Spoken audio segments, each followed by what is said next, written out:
Começar.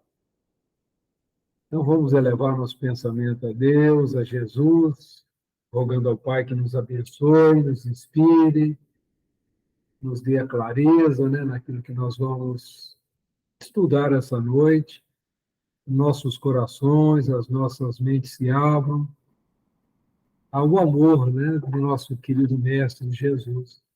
Sempre em gratidão à equipe espiritual do nosso cantinho, a Jesus, a nossa Mãe Santíssima, a toda essa corrente, de pretos velhos, de caboclo, que a gente sabe que tem uma sintonia muito grande com todos nós que trabalhamos no nosso cantinho.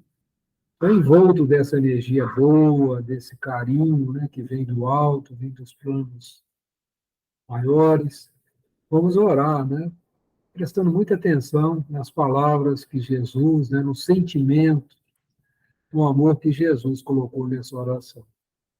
Pai nosso, estais nos céus, em toda parte, santificado seja o teu nome, venha a nós, teu reino, seja feita a tua vontade, assim na terra como nos céus. O pão nosso de cada dia, dai-nos hoje. Perdoe, Pai, as nossas dívidas, perdoe, Pai, as nossas ofensas, na medida que nós vamos perdoando aos nossos devedores e aos nossos ofensores, e Pai, não nos deixes cair em tentação e livra-nos, Senhor, de todo o mal. Estejamos em paz, de coração e mente aberta aos aprendizados, para todos nós. Nós paramos na semana passada, a gente estudou essa parte aqui da questão da energia mental, que é a base de nossas emoções e desejos. E a gente está discutindo sobre a questão da prosperidade aqui na Terra, que muitas vezes é confundida com a questão da riqueza, do ganho material, da predominância,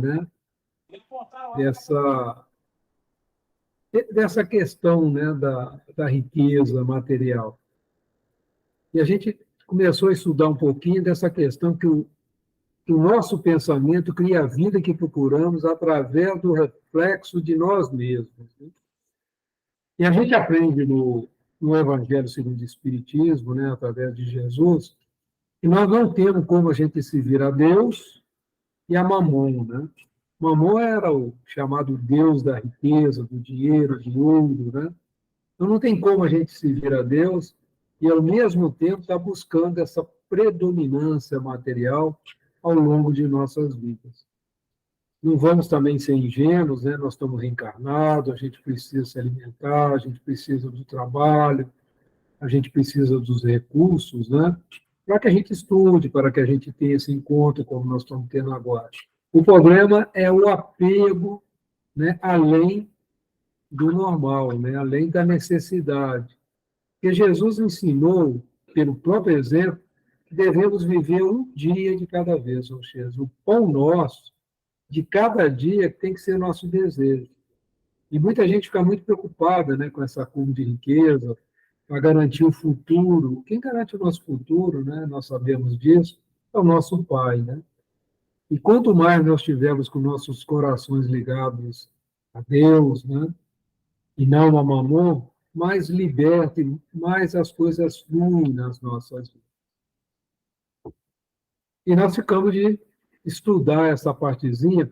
Esse livro, agora, nessas lições que nós estamos estudando, a gente precisa voltar um pouquinho nos conceitos básicos que foram nos dados no capítulo 1, no capítulo 2, no capítulo 3. O capítulo 1 fala que a mente é o espelho da vida, o capítulo 2 fala sobre a vontade, que é um assunto muito importante para nós.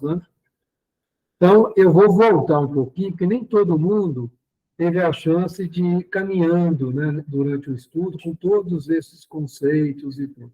Então, de vez em quando eu vou voltar, e nós estamos discutindo agora a questão da gente fazer, para a gente focar nosso pensamento nas questões materiais da vida, ou a gente fazer a escolha de focar nosso pensamento nas questões do espírito. E eu sempre tenho repetido, que a gente é um espírito vivendo uma experiência humana, e não um humano vivendo uma experiência espiritual. Isso faz uma diferença muito grande, né, no nosso aprendizado. Então, vamos pensar um pouquinho, né, que a gente tem que escolher entre Mamon e Deus, né? Entre a vida material e a vida espiritual.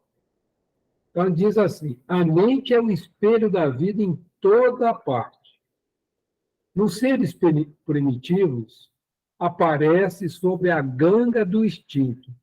Nas almas humanas, que somos nós agora, né, que estamos nessa fase de evolução, surge entre as ilusões que sorteiam a inteligência e revela-se nos espíritos aperfeiçoados por brilhante e precioso a retratar a glória divina. Então, vamos lá. A ilusão da gente ter posses materiais vão garantir um futuro mais tranquilo, vão nos garantir paz. A gente, pela própria observação do que acontece na nossa sociedade, na própria história, a gente sabe que isso é uma grande ilusão, né? A nossa paz não depende de nada material, ela depende de todo um trabalho que a gente vem fazendo nos nossos corações, né? Nos nossos desejos, nas nossas emoções. E é interessante a gente ver como Jesus viveu, né? Está lá escrito, ele não tinha nenhuma pedra para recostar a cabeça, né? Uma imagem, né? Uma imagem forte. Mas ele tinha tudo, né? Ele cumpriu a tarefa dele integralmente, a tarefa que o Pai confiou a ele, de trazer a revelação do amor e de como verdadeiramente viver o amor entre nós, na humanidade. E muitas vezes a gente olha para Jesus como um anjo de luz, né? Mas Jesus obteve aqui, teve aqui vivendo humanamente. Nós precisamos entender isso. Tudo que Jesus fez, nós podemos fazer também. E isso que ele deixou para vocês poderão fazer isso e muito mais. Então, é muito importante a gente olhar para Jesus, os exemplos que ele deu, como algo factível e não ficar adorando Jesus, né? Jesus veio nos ensinar o caminho, a verdade e a vida. E aqui a gente tem um alerta: cuidado com as ilusões, né? Porque ela salteia a nossa inteligência, ela engana a nossa inteligência, né? Ela assalta a nossa inteligência. Porque os fatos mostram isso, né? Adianta a gente ficar preocupado com os ganhos materiais, né? Além do que precisa, além do necessário. Então, são questões que é muito importante para a nossa reflexão interna. Eu não pretendo aqui, como estudante, traçar regras. As regras já foram traçadas por Jesus. Nós estamos buscando aqui compreendê-las para poder vivê-las na sua amplitude. Essa é a grande busca do estudante espírita, né? Do estudante do cristianismo. É entender e colocar em prática, à medida que vai entendendo, vai se trabalhando, né, essas questões trazidas por Jesus. Então, cuidado, né, com as ilusões. Os hindus, né, eles falam que a mente é como se fosse um macaquinho, né, que está o tempo todo movimentando na cabeça da gente. Você pode ver que a gente não para de pensar, né? É uma loucura. Não sei se vocês já tentaram fazer aquela meditação do silêncio, que é silenciar o pensamento. Ô, gente, eu não sei se vocês conseguem, mas ficar 30 segundos sem pensar, eu não consigo. 30 segundos. Talvez um segundo eu consiga. Mas não é interessante a gente ver quando a gente tira um tempinho, respira fundo, senta num cantinho do quarto, ali fica meditando. A luta que é a gente fala assim, agora eu vou pensar como foi meu dia, né? Como é que foi? Daqui a pouco você está lembrando não sei do que, vai lá no passado, lembra algo aí, e se perde na meditação, né? É muito interessante. Bom, já falei muito, agora eu gostaria de ouvir se vocês querem acrescentar, fazer algumas considerações. E eu estou falando uma coisa importante aqui, gente, todos nós aqui somos estudantes da doutrina cristã, do Espiritismo. Então, quanto mais a gente participa, mais nós dividimos, mais nós aprendemos. Então, não sejam tímidos, né? Nós estamos juntos aprendendo essas questões tão maravilhosas, né? Tão importantes para a nossa vida espiritual.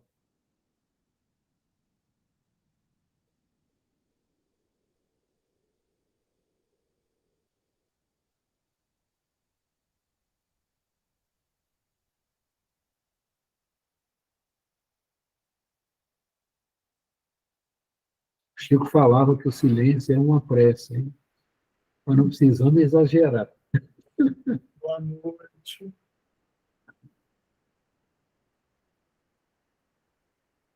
Fala, Fausto. Está me ouvindo?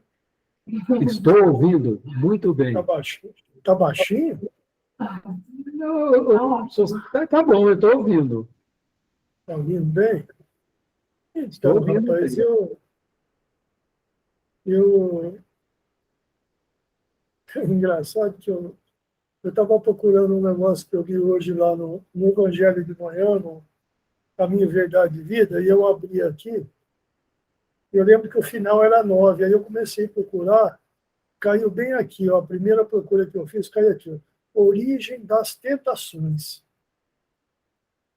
Será que é conveniente ler? Ou falso, por que não? Né? E mostra essa cara bonita para nós aqui, saudade. Ó, vocês aproveitam e vê eu hoje. Deixa eu dar uma ajeitadinha no cabelo aqui, ó, para ajeitar, viu? Porque hoje é o dia, hein? Hoje eu estou fazendo 66 anos. Minha mãe botou eu no mundo. Eu não queria vir, mas ela juntou eu no laço e falou assim: não, meu filho, trata de vir para cá, que agora chegou a tua vez. Não tem escapatória. Parabéns! Aí eu não queria vir, eles botaram um force, arrancaram eu para fora de qualquer jeito. Eu falei: não, meu filho, não tem essa não. Isso, o presente que você está dando para nós. Isso, né? isso. Eu não ouvi o que você falou. Você que dá o presente? Eu não ouvi o que você falou, Antônio. Estou dizendo que você faz o aniversário e você nos dá o presente da sua presença. Isso é muito bom. Sim. Não, aliás, aqui é a presença de 3, né? É eu, o Ambrósio e o Felisberto. Isso mesmo. A Cláudia está rindo. Bom para você. Ela está dando os parabéns aqui. E, Tudo de bom. E ela não resiste, né? Os meninos do Fausto. Está picotando bastante, viu, Antônio? Nossa, Eu não sei se é só eu. Eu não sei. Na internet, o meu especialista aqui ainda não resolveu o Tadeu, viu? Mas vamos em frente. Bom, eu vou ler aqui, então, essa passagem aqui, ó. Origem das tentações. Mas cada um é tentado quando atraído e engodado pela sua própria concupiscência. Tiago, capítulo 1, versículo 14. Então, diz assim Emmanuel: geralmente, ao surgirem grandes males, os participantes da queda imputam a Deus a causa que lhes determinou o desastre. Lembram-se, tardiamente, de que o Pai é todo-poderoso e alegam que a tentação somente poderia ter vindo do divino desígnio. Sim, Deus é o absoluto amor e tanto é assim que os decaídos se conservam de pé, contando com os eternos valores do tempo, amparados por suas mãos compassivas. As tentações, todavia, não procedem da paternidade celestial.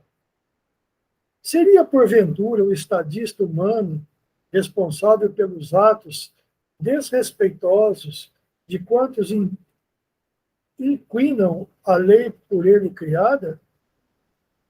As referências do apóstolo estão profundamente tocadas pela luz do céu.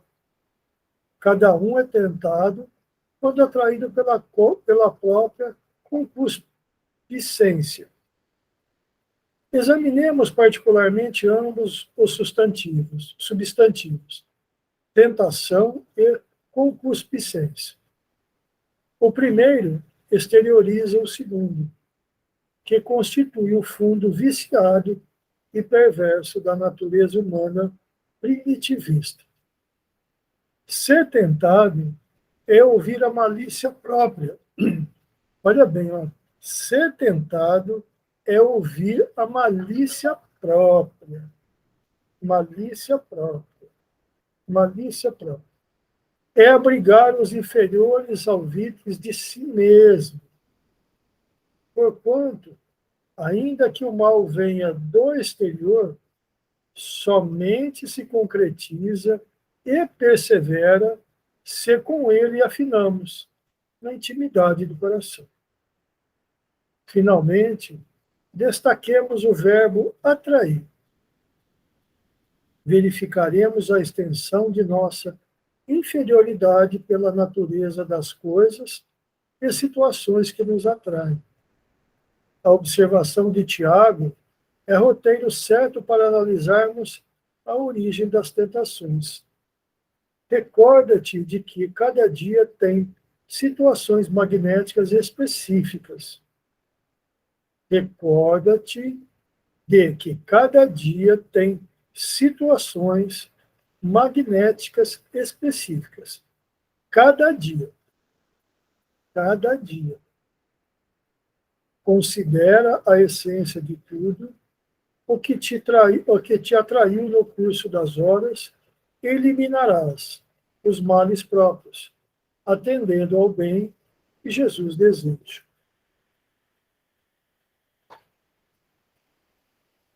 Eu acho que essa frase que você colocou em vermelho aí está bem explicadinha naquele texto lá. Está mesmo, é isso mesmo. O Haroldo Dutra, ele dá um exemplo que eu acho assim fantástico. Ele fala assim, se você chegar com uma bandeja de diamantes, do mais puro, um cavalo, ele não dá confiança. Mas se você chegar com uma bandeja de alfafa, né, ele vai achar aquilo uma maravilha, né?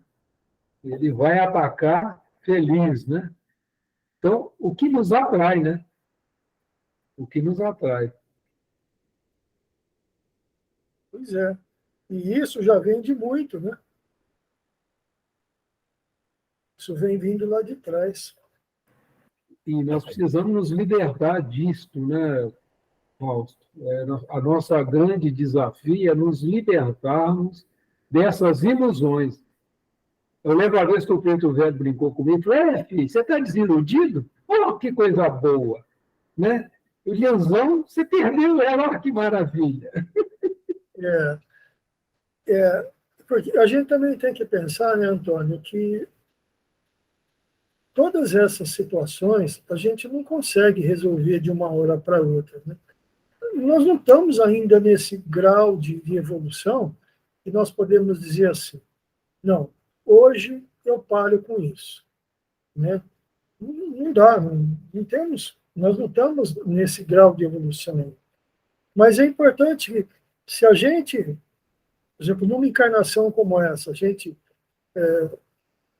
vamos dizer assim, de 50 dificuldades que a gente tem, de 50 ilusões que a gente tem, de vontades, das nossas paixões, a gente conseguir eliminar 5, para a próxima encarnação sobra 45, se a gente se esforçar e não ajuntar 10 nessa. E se a gente ajuntar 10 nessa, a gente vai para 55 na próxima. Então, o esforço não é só o de resolver, é o esforço de se aprimorar para não ajuntar mais. Eu vou aproveitar a sua fala para falar sobre a questão 909 do Livro dos Espíritos.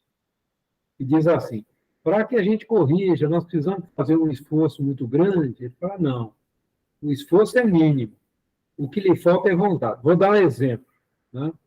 Vamos supor que eu tenho o hábito, né, quando eu estou no trânsito, se o que está à minha frente demora, quando o sinal ficar verde, arrancar o carro, eu já bato a mão na buzina, né? Se eu não quiser fazer isso, eu preciso de um grande esforço? Não. Eu preciso da vontade de não mais buzinar, importunar o cara, que às vezes ele está com problema lá para trocar, tem um problema, uma deficiência, sei lá.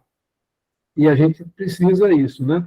Eu, por exemplo, decidi que eu não vou mais comer doce. Difícil para um mineiro não comer doce. Mas depende do meu esforço? Não, depende da minha vontade. Eu assim, não quero mais, pronto, decidi, né? Vou me esforçar. Vou sofrer para dedéu, né? Mas é a vontade que vai imperar nessa mudança, e não o esforço. Porque senão você só não comprar doce, não botar ele lá em cima. Não é isso? Eu não vou xingar mais. Depende de um grande esforço? Depende de eu mudar a minha conduta, né? De eu me educar para realmente não emitir. Vai depender mais da minha vontade do que do meu esforço. Eu custei entender essa questão. Essa foi uma questão que me chocou muito quando eu li. Que eu achava que a gente tinha que fazer um esforço, né? Tinha que... Não, muitas vezes falta para a gente vontade de mudar. Né? E essa questão é muito importante para nós que estamos buscando, né? Nos desiludirmos, né, das coisas que não nos levam mais para frente. A gente precisa da vontade mesmo, né? Por exemplo, fazer silêncio, quando a gente é agredido. Fazer silêncio só depende da gente. Né? Só depende da vontade da gente não ficar discutindo. E muitas vezes a gente gosta da adrenalina de uma discussão. E não tem jeito, né? Estou dando esse exemplo, Fausto, porque eu medito muito sobre essa questão 909. Ela judiou da minha cabeça. Porque eu imaginava que eu tinha que fazer, eu falei, não, gente, eu tenho que ir trabalhando para que a minha vontade me direcione para os ensinos de Jesus, né? Para que aquelas minhas imperfeições eu vá corrigindo. Concordo com você, vamos procurar diminuir, né? O Preto Velho veio brincou comigo e falou assim, ó, filho, quando vocês reencarnam, é para corrigir uma imperfeição. É a encarnação inteira para corrigir uma. Olha, Preto Velho, não estou entendendo, não. Não é, filho. Você tem mania de ficar nervoso, né? A pessoa te vê, você fica nervoso. Às vezes você reencarnou para não ficar nervoso mais, quando eles te aborrecerem, te contrariarem. Porque esse nervoso já te trouxe muito prejuízo em outras vidas, filho. Então, fica calmo, porque o filho já fez muita bobagem para ficar nervoso. Então, vou procurar ficar calmo, já que eu fiz muita bobagem. Eu achei interessante a conversa dele, sabe? Achei muito interessante. Fazem com carinho, né? Como eles sempre fazem, né?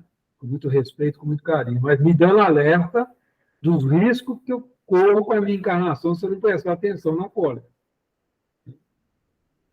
Ô, Nilza, não sei se você terminou, Fausto, a Nilza levantou a mão. Ô, Nilza, por favor. Não, é que eu achei interessante o que você falou aí sobre a vontade e o esforço. Eu sempre achei que as duas coisas eram a mesma coisa. Mas aí você fez eu pensar, porque de repente você pode se esforçar e a vontade vir, é isso que você estava falando? Você falou que é melhor, é mais importante a vontade, né? Do que você ficar se esforçando, fazendo contra a vontade, é isso? Uma coisa que você se esforça demais, não tem resultado. E como é que nasce a vontade na gente, né? Eu estava pensando agora isso que você falou. Achei interessante. Não, eu vou tentar explicar melhor. O Haroldo chamou a atenção e falou assim, ninguém muda uma imperfeição se ele não tiver uma troca, porque aquela imperfeição, de certa forma, o beneficia.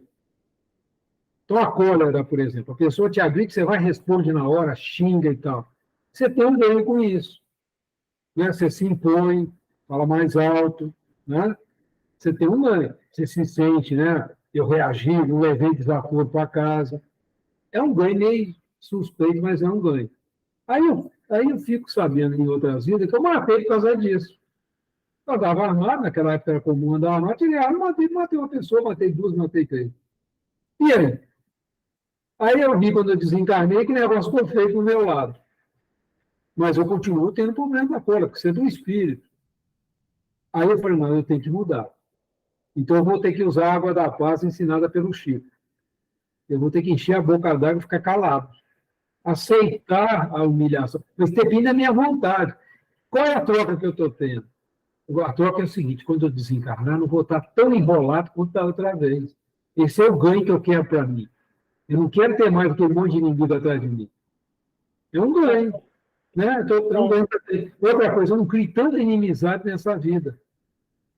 Né? Quantas vezes essa orientação evitou eu ganhar um inimigo gratuito no trabalho? Eu sou meio agredido, falo um monte de bobagem, fiquei calado, tranquilo, zen. Né? Do dedo eu queria matar o cara, voar no pescoço dele. Mas eu fui orientado que isso não fez bem, fiquei calado. Aí contei até 10, depois consegui contar até 100, até 1000. Aí eu não reagia mais. Aí depois que estava tudo calmo, eu brincava, fulano, aqui não foi por nada, não, eu estava meio nervoso também. Foi uma bobagem, eu ia xingar ele e o negócio depois, em público, né? Como é que volta atrás?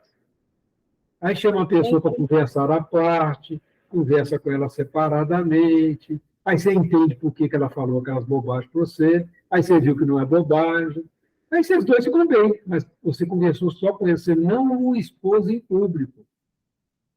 E às vezes expunha a pessoa em público, mostrava e usava daquela lógica, né? E tal, e arrumava um inimigo.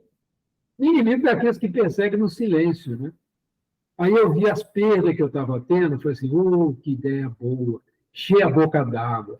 Eu não vou ter tanto inimigo nessa vida. Que maravilha. Mas era, né? Aí eu tenho que agradecer o Preto Velho, né? Porque ele falou assim, filho, te deu tanto prejuízo, filho, você quer continuar? Eu falei, não quero não. Ninguém fala assim. Você está entendendo? Se a minha vontade, eu falo assim, a gente precisa de um ganho. Infelizmente, a gente é assim. A gente precisa de um ganho para fazer a troca. Depois que a gente evolui mais, a gente já nem precisa disso mais, né? E ele falou assim, sabe, filho? Ele brincou assim, o perdão é coisa de gente atrasada. Quem é espírito evoluído, não fica ofendido, então precisa perdoar. Pô, olha que danado. Né? Olha que negócio danado. Perdão é coisa de gente atrasada. Eu achei que isso era uma virtude fantástica, né? Eu falei, não, filho. Isso aí é porque vocês estão muito atrasados aí. Atrasada, né? Mas não tem lógica. Mas eu ainda preciso perdoar, viu? Eu ainda preciso perdoar para Deus me perdoar, porque ainda tem muita coisa para trabalhar ainda. Estamos bem atrasados. Mas não é um pouco de nós mesmo, né? Oi, gente, mais alguém quer falar? Hoje eu estou muito mineiro, não reparem não, né? Então, vou mandar mais um pouquinho, como diz meu povo lá da minha terra, mandar mais um tiquinho. Então, vamos lá. Olha só, está aí preocupado com dinheiro, hein? Que negócio danado. Vamos nós. O espelho do coração, constantemente focado no rumo dos objetos, em situações que buscamos, traz à rota os elementos que nos ocupam a alma. Olha, vamos substituir essa preocupação, né? Como é que vai ser amanhã, quando eu estiver velhinho, precisando de tratamento, onde que eu vou arrumar recursos? Deixa que Deus cuida, filho. Cuida do espírito, né? Aí eu paro de pensar nisso, eu vou pensar no Evangelho, nas minhas imperfeições, eu trabalhando, fazendo essas trocas que nós conversamos, né? Então, mas isso eu preciso de vontade. Assim, eu acho que é melhor, sabe por quê? Eu sou um espírito vivendo a experiência humana. Então, a minha verdadeira vida é espiritual. Ela é eterna. Então, melhor é trabalhar no espiritual, né? Não é lógico?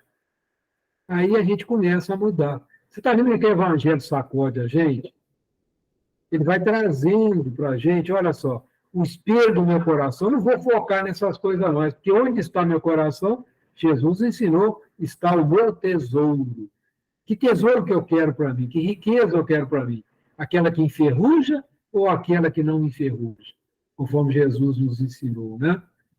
Então, esse é um ponto importante. Cuidado com as emoções, que elas vêm antes do pensamento, as emoções, os sentimentos, elas vêm antes. O que me direciona na vida? O que me motiva? Né? Nas minhas meditações, vamos pensar. O que me motiva? O que me faz levantar de manhã, né? e ir para esse novo magnetismo do dia que o Faustinho leu aí para nós nessa mensagem, né? A origem das tentações. Cada dia tem seu magnetismo. Como eu levanto? Como é que eu vou me interagir com o dia? Né? Não é um negócio rico? Né? Onde está a minha mente? Né? Vamos andar mais um pouquinho. Não esqueçamos, todavia, que nada bobeamos a jornada para a glória divina, nos confundimos sempre com aquilo que nos possui atenção, demorando-nos nesse ou naquele setor de luta, conforme a extensão e duração de nossos propósitos.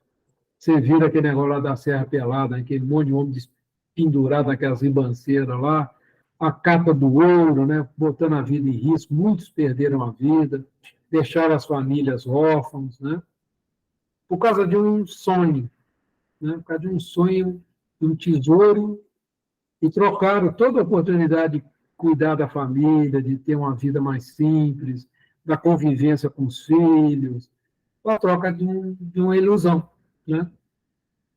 Então, olha só que negócio danado, né? Que Emmanuel, ele vai cutucando a gente, né?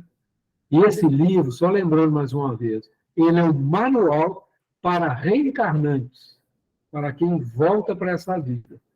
E Emmanuel traz para nós como assim, ó, lembrete, hein? Vocês ouviram tudo isso antes de reencarnar, hein? Presta atenção. Né? Algum comentário? Vocês estão orando muito hoje, hein?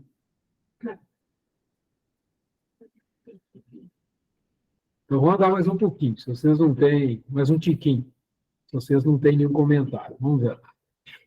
Definindo-a por espelho da vida, reconhecemos que o coração é a face e que o cérebro é o centro de suas ondulações, gerando a força do pensamento que tudo move, criando e transformando, destruindo, refazendo, para crisolar e sublimar. Crisolar é purificar, sublimar é elevar, né? Tornar, vamos dizer assim, sublime como Deus, né? É algo que eu realmente tenho dificuldade até de explicar, mas é você ganhar aquela paz, né? aquele ganho espiritual de você estar vivendo a essência do Espírito. Né?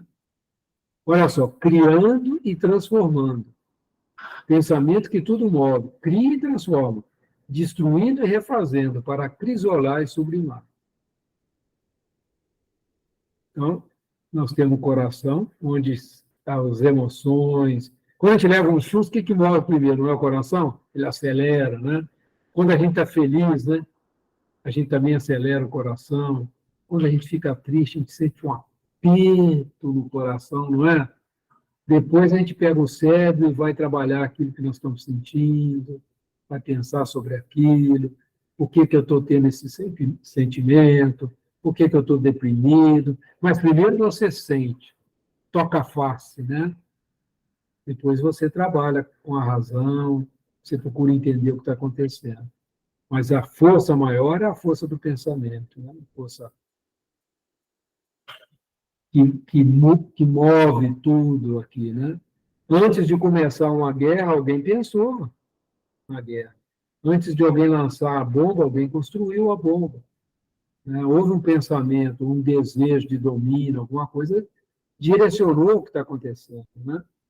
Quando Madre Teresa de Calcutá tomou a decisão de amparar os desvalidos da Índia, né? Ela pensou, ela viu a situação, ela sentiu no coração a misericórdia, a compaixão, e ela moveu, né, pela vontade, direcionou o pensamento e criou essa obra maravilhosa que a gente tem notícia. Isso vale também para a nossa querida irmã Dulce, isso vale para o Divaldo, isso vale para o nosso querido Chico Xavier, essas pessoas que nos emocionam, né, que nos tocam, mas elas trabalham, né, elas usam da vontade, elas fazem a escolha, né, para que aconteça isso, né? Então, esses exemplos são muito sublimes, né? São exemplos que nos tocam, né?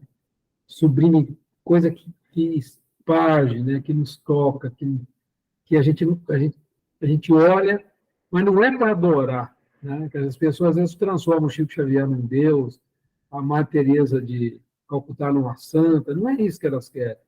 É só assim, meus irmãos, naquilo que vocês puderem, naquele pouquinho que vocês podem fazer, façam, né, o bem à sua volta. É isso que está sendo pedido para nós, né? Nós que estamos adentrando nessa doutrina maravilhosa, nessa doutrina cristã. Comentários, pessoal?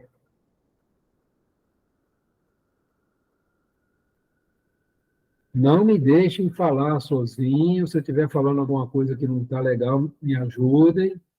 Estamos todos, somos estudantes, né? Isso é muito importante. Como vocês estão usando a oração do silêncio, vou andar mais um pouquinho. Olha o que Emmanuel fala. Como num filme cinematográfico, em que a história narrada é feita pelos quadros que se sucedem, ininterruptos, a experiência que nos é peculiar nessa ou naquela fase da vida. Constitui-se dos reflexos repetidos de nossos sentimentos, gerando ideias contínuas que acabam plasmando os temas de nossa luta, as quais se nos associa à mente, identificando-se de modo quase absoluto com as criações dela mesma, a maneira da tartaruga que na carapaça formada por ela própria se isola e refugia. Vou dar um exemplo assim, vou fazer uma hipérbole. Vocês já viram notícia dos ovoides? Quem já leu o livro Libertação? Alguém já leu o livro? Já leu sobre ovoides? Eu já, Antônio. Oi? Eu já li o Libertação. Você lembra, né, que eles colocaram uns ovoides naquela senhora lá, que estava sendo atendida para tirar a energia para adoecê-la? Não sei se você lembra. Lembro. O que é um ovoide? É um espírito que tanto errou, está tão envolvido na culpa, que ele vai perdendo a forma humana. Ele vai encolhendo. Então, se a gente, dependendo, né, das situações que nós vamos vivendo aqui na Terra, nós criamos situações na nossa mente que ela forma tipo uma carapaça mesmo, e ele encontra e refugia ali, naqueles pensamentos perturbados. No nosso lar, naquelas câmeras, né, que André Luiz olhava, porque ele tinha de ver os pensamentos que vinham, ali não eram ovoides, mas era um espírito muito preso à situação que ele viveu na Terra. Situações de culpa, ou situações que ele sofreu, né, sofrimentos. Então, a gente tem que tomar muito cuidado. A gente tem uma capacidade de ficar repetindo os mesmos erros.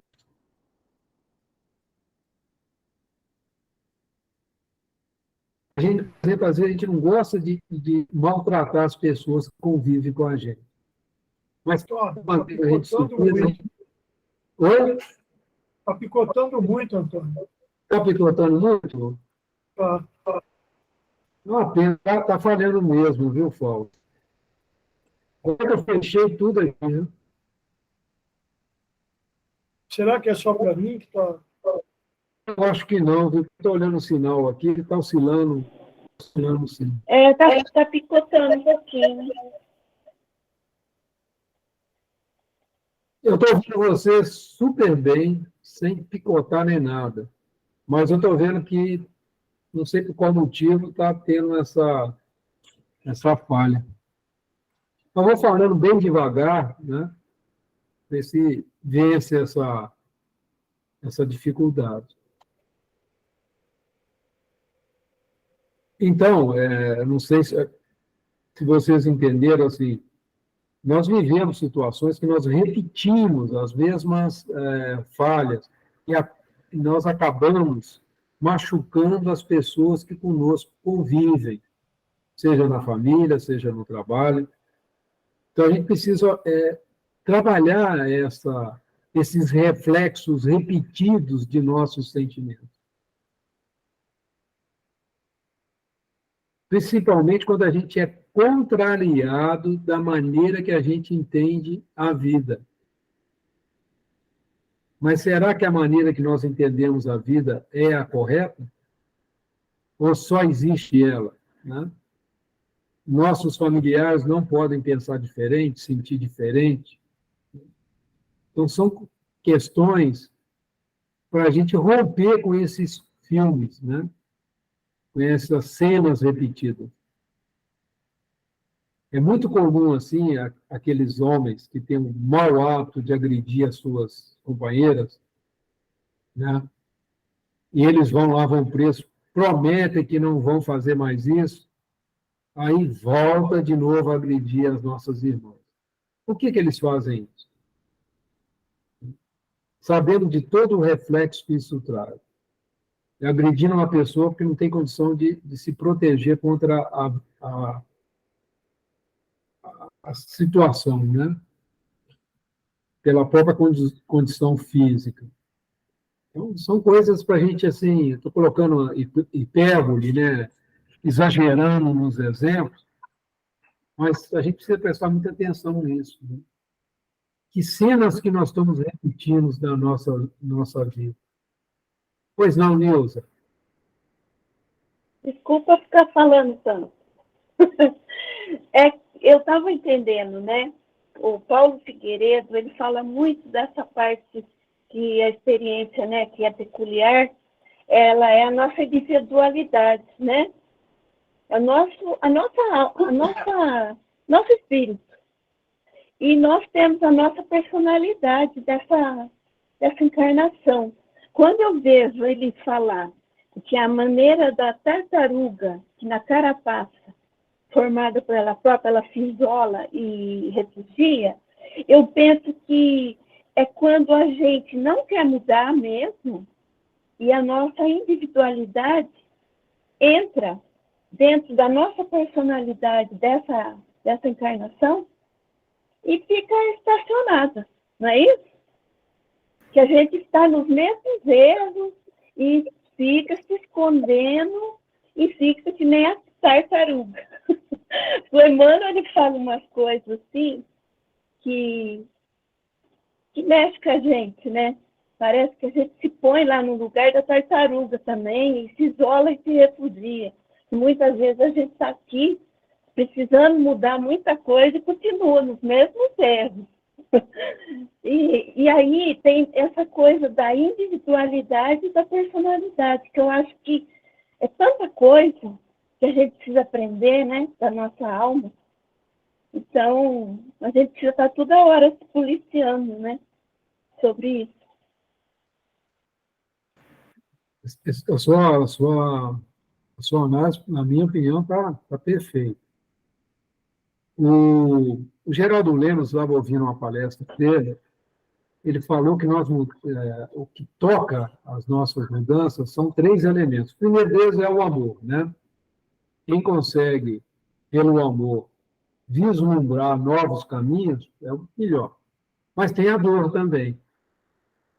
Mas tem um terceiro, que é o tédio. É quando a gente se isola e refugia, vem o tédio. A vida fica sem graça. Você está dentro de uma carapaça? Você está vivendo dentro de você mesmo?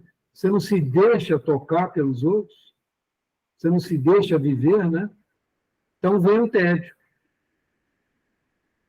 E às vezes a gente acha que depressão é uma doença, não. Depressão é um grito da alma para que a gente saia desse quadro. Mas eles inventam remédio, né? Hoje tem remédio para tudo. Aí começa a tomar antidepressivo. Não quer dizer que tem casos que tem que tomar mesmo. A pessoa está à beira de cometer um suicídio, precisa tomar remédio. Mas depois que ela se equilibrar, ela precisa trabalhar por que ela está sofrendo tanto. Por que ela está nesse tédio. Né? Por que ela criou essa carapaça? Porque esse é o nosso desafio. Quem aqui nunca sentiu Depressão.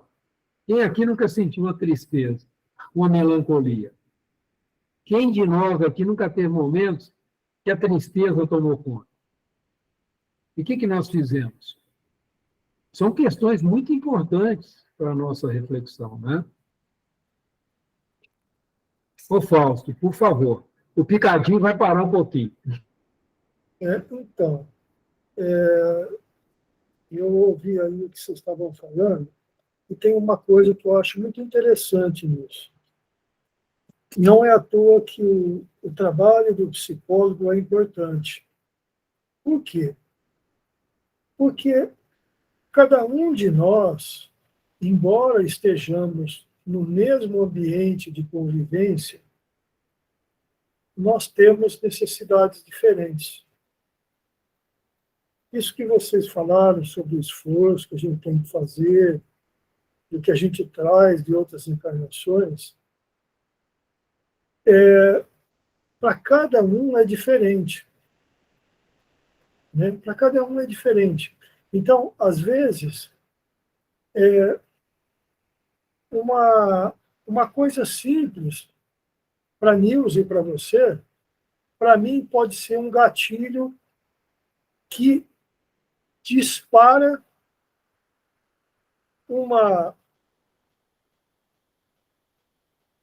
como é que eu vou dizer? Dispara um evento que eu já venho errando há muitas encarnações e que vocês já superaram isso. Mas para mim ainda é muito forte. Então, as necessidades que a gente traz de renovação do nosso espírito, de aprendizado, de evolução, ela é individual. Ah, mas nós não estamos todos no mesmo grupo, nós não estamos todos no mesmo barco. Estamos, mas somos espíritos diferentes. Então, não é porque nós estamos no mesmo barco que a mesma facilidade que eu tenho, por exemplo, para lidar com uma manutenção de um computador, vai ser a mesma para a Nilza. Mas pode ser, por exemplo, que eu e o Antônio temos a mesma dificuldade. Né? A gente passa do lado de uma doceria e vê lá uma bomba de chocolate recheada com Nutella. Aí você vira e fala assim, não, hoje nunca mais eu vou comer isso. Para com isso.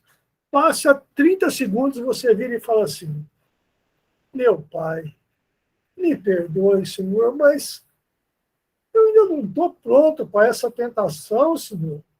Me livra desse pecado. Ele coça a cabeça e fala assim, meu filho, a consciência é sua. Aí você fala, pai, fica para a próxima, depois nós conversa. Então, veja, eu estou falando de uma coisa assim para despertar um pouquinho a alegria em vocês, né? Mas é um fato sério. Né? Porque se você está numa situação difícil, veja, pega uma pessoa que está com a vida financeira desequilibrada, que está com a saúde desequilibrada, tudo que ela faz na vida está errado. Chega em casa, a mulher reclama, os filhos estão brincando, de repente começam a ficar alvoroçados. A esposa fica desorientada, o marido fica perdido, ele fala, meu Deus do céu, o que vai ser da minha vida?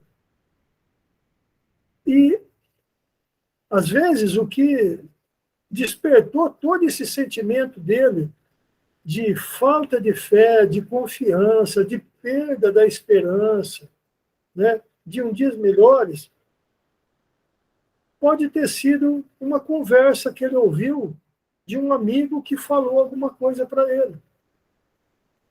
Então, esse amigo chegou e falou assim, eu estou cansado, eu já não aguento mais, eu não quero mais saber, eu não quero mais viver. E aí ele começa, o amigo que está falando isso, dispara nele um gatilho de situações que ele já sofreu, que ele já passou por outras encarnações. E aí, esse sentimento cresce dentro dele. E a cabeça dele começa a revirar. E aí ele se lembra do quê? Do que ele está passando nessa encarnação. Então, nesse ponto é que eu acho que a psicologia, o trabalho do psicólogo, é um trabalho de salvador de vidas. Porque ele vai devagar descobrindo essas coisas e vai nos auxiliando. Né? A gente fala da depressão. Né? Você falou aí da depressão, da tristeza, da angústia, da mágoa e de tantas outras. Você vê no mundo que nós vivemos hoje, na situação que está o país e o planeta em si, né? Como é o pensamento de Jesus disso?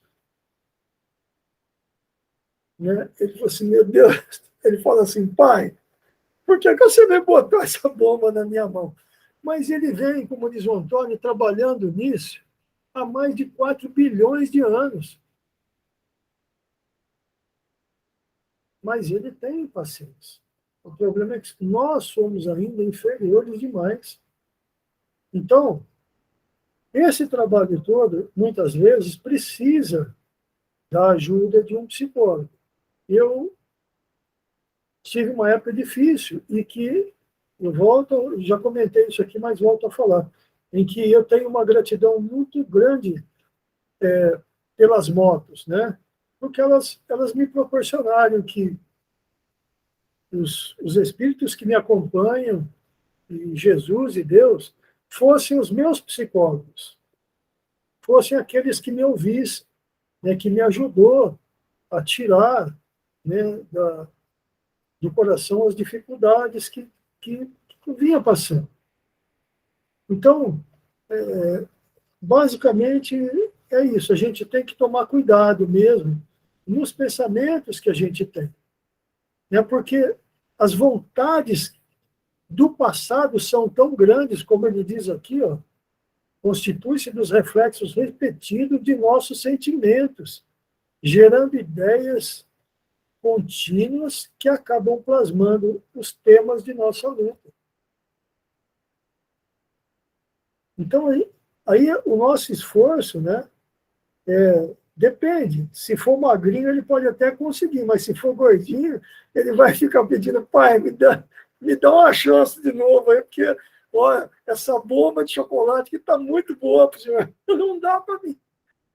Mas, se a gente não conseguir vencer essa, vamos procurar superar outros e voltar numa outra, quem sabe, né? mais consciente, mais firme, né? Vir numa família talvez mais apropriada para aquela encarnação que nós estamos voltando, não para essa. Né? Para essa já está aqui, não tem jeito, que é a mais apropriada para essa. Que a gente, com o tempo, vai procurando se melhorar. Mas é isso, falei demais. Ô, Fausto, você falou uma palavra, a misericórdia de Deus, né? Eu ouvi um negócio tão bacana que é assim, a misericórdia de Deus é a seguinte, ele dá o tempo que nós precisamos para fazer as mudanças. Os caras tem que reencarnar 10 vezes, vai reencarnar 1000, ele espera, porque a vida é eterna, né? Depende da gente, as escolhas são nossas. Quer sofrer, filho? Tá bom. Né? Outra coisa que eu ouvi também do Haroldo há um tempo atrás, ele falou assim, vocês sabem qual é o maior desafio de Jesus? Vocês sabem? Eu fiquei lá, mas que desafio de Jesus, um espírito puro, né, que já tem contato direto assim, com Deus, né, bate-papo ali com Deus direto. Que desafio, né? Aí ele falou assim, pensa, o desafio deles é esse povinho aqui da terra, botar essa turma, caminhar direito. Ele tem razão, esse é um desafio tanto, né? Não é porque ele está cuidando da gente com muito carinho, com muito amor, mas seguindo a lei de Deus, né? A escolha é nossa, né? A escolha é nossa. Pois é, imagina o que Ismael não está passando. Hein? Meu filho, não consigo imaginar, viu? Vocês lembram do Tipatinha? Quem lembra? Olha lá, ó. O ano e alegria do Tipatinha. Felicidade é tomar banho de dinheiro. Fazer o quê, né? E continua Emmanuel aqui com a gente, né? Que jeitinho dele.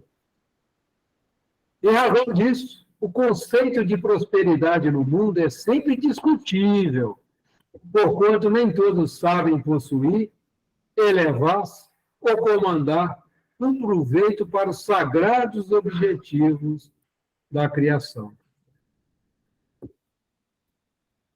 Muita gente, pela reflexão mental incessante em torno dos recursos amoedados, prodigem títulos materiais, entretanto, se não os converte em fatores de enriquecimento geral, cava abismos dourados nos quais se submerge, gastando longo tempo para libertar-se do azinhafre da usura.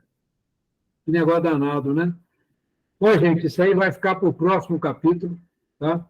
Semana que vem, eu tenho palestra no nosso cantinho, né, na terça-feira. Eu vou pedir ao Alexandre que ele entre no capítulo 20 e depois, sem ser essa próxima terça-feira, na outra a gente termina essa história com o Tipatinhas aí mergulhando no dinheiro, todo feliz, né? Te peço esse favor, não tinha descrito, viu, Alexandre? Mas eu estou tentando sair correndo lá do nosso cantinho e tal. A gente sempre precisa espiritualmente se preparar, né, para o estudo e tal. Então, e pega trânsito desses negócios não é um bom preparo, né? Então, obrigado, viu, Alexandre? E eu gostaria de perguntar a vocês, alguém quer fazer a oração de encerramento e abertura para o próximo estudo, né? O Alexandre vai estar coordenando, né, nos ajudando. Alguém gostaria de ajudar? Hoje eu falei muito, né? Faustinho também. O Faustinho quer fazer, Faustinho? Eu faço. Maravilha. Então, vou aqui agradecer a vocês todos.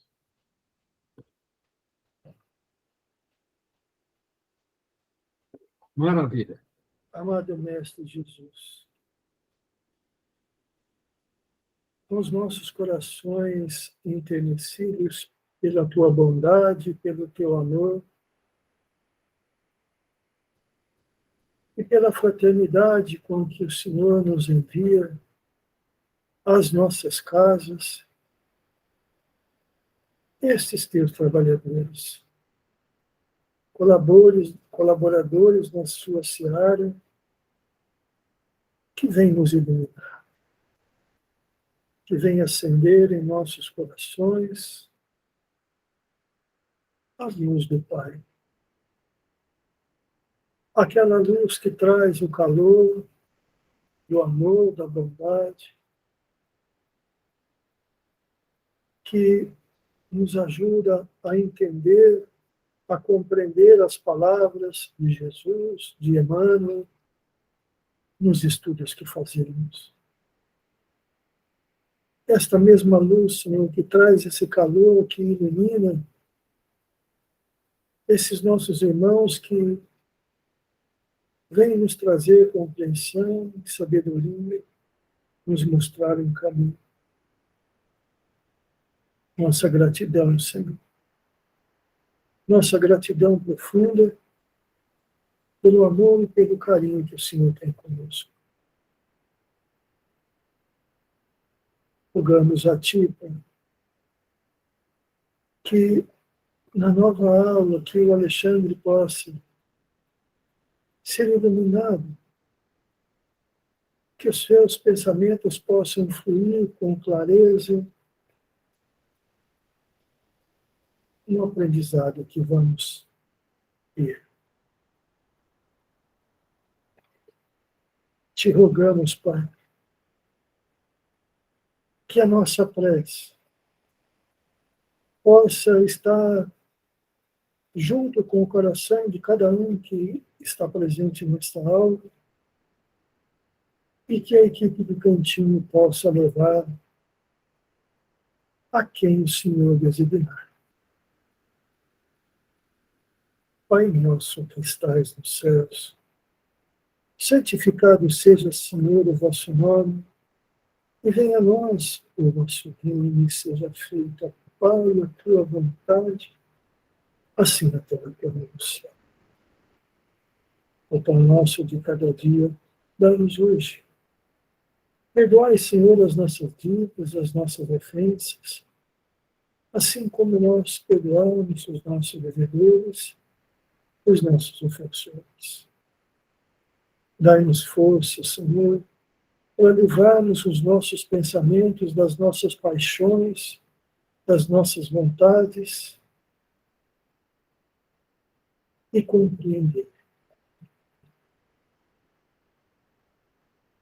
as tuas leis, os ensinamentos de Jesus. Dai-nos força, Pai, para que possamos vencer o mal, colocando o bem em nossa mente, em nosso coração e à nossa frente. Que assim seja, que o Senhor nos abençoe.